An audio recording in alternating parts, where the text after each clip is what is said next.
Good morning mga kasenyor, higala o mga kaigsuunan, ining matangtag na sa kabutagon.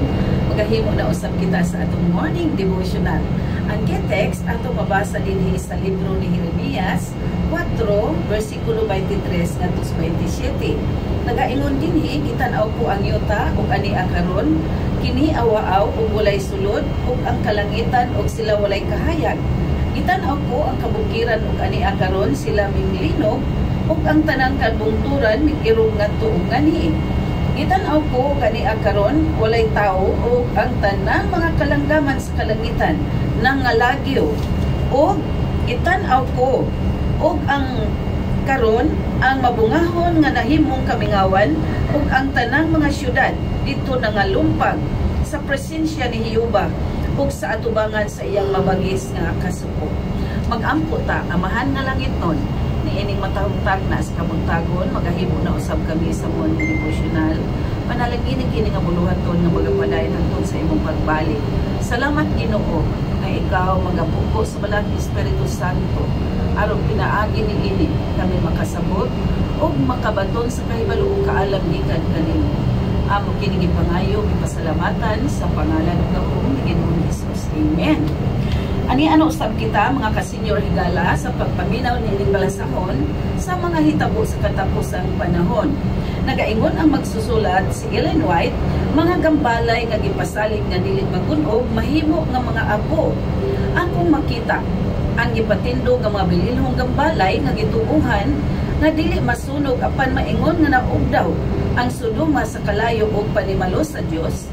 Mauusab kini ang dangatan sa mapagarbuhon nga mga tinupod nga mamahimok nga mga abo. Ang nag-ulo-ulo nga mga bantay sa tawhanong pagkadako nangalukot diha sa abo bisan sa dili pa moabot ang dako nga kalaglagan sa kalibutan.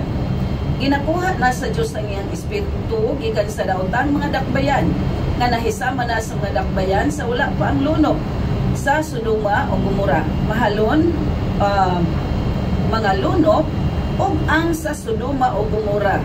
Mahalon nga mga gingharian, mga kahabubon katahon nga mga gambalay, nangagunob nga walay pasidaan sa diha nga mulapas na ang tag-iya, ang mga tag-iya sa mga utlanan sa pagpasaylo. Ang kalaglagan sa harianong mga gambalay nga gituuhang dili masunog, pinaagi sa kalayo nagapakita kung unsa lang kadali lumpagon ang matahong nga mga tinukod sa Dios.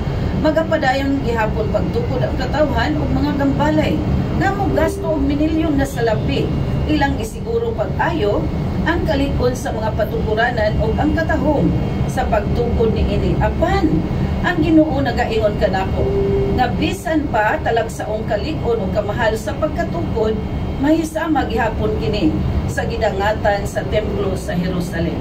Mga hinigog makong mga kasenyor, higala og mga kasilinganan, kaigsuunan, nakita nato o nadunggan nato ang mga talambagan karon nga diin makahatag unta kanato kaalam.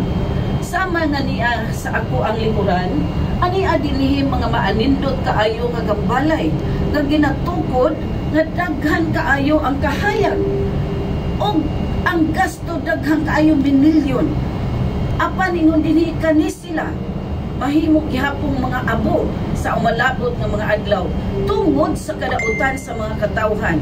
Busa ang panimalo sa Dios o ang iyahang pagbalik adunay makatalagmanon nga mga panghitabo sa kalibutan nga mapariha unya sa Sodoma o Gomora nga gilaglag sa Ginoo sa kalayo tungod sa pagkadautan niini. Mga hinigugma, karon atong andamon ang atong kinabuhi, ang atong panimalay, ang atong mga kabataan nga masiguro nato nga mapasidan-an sa pulong sa Ginoo sa kanunay.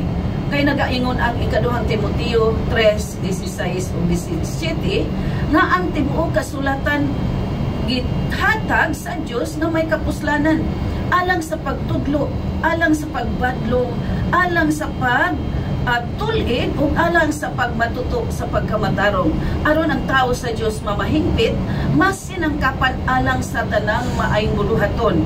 Ngani ang ikaduhang Timoteo 2:15 nagaingon dinha nga study to show thyself approved unto God, a workman that needeth not to be ashamed, truly dividing the truth thereof.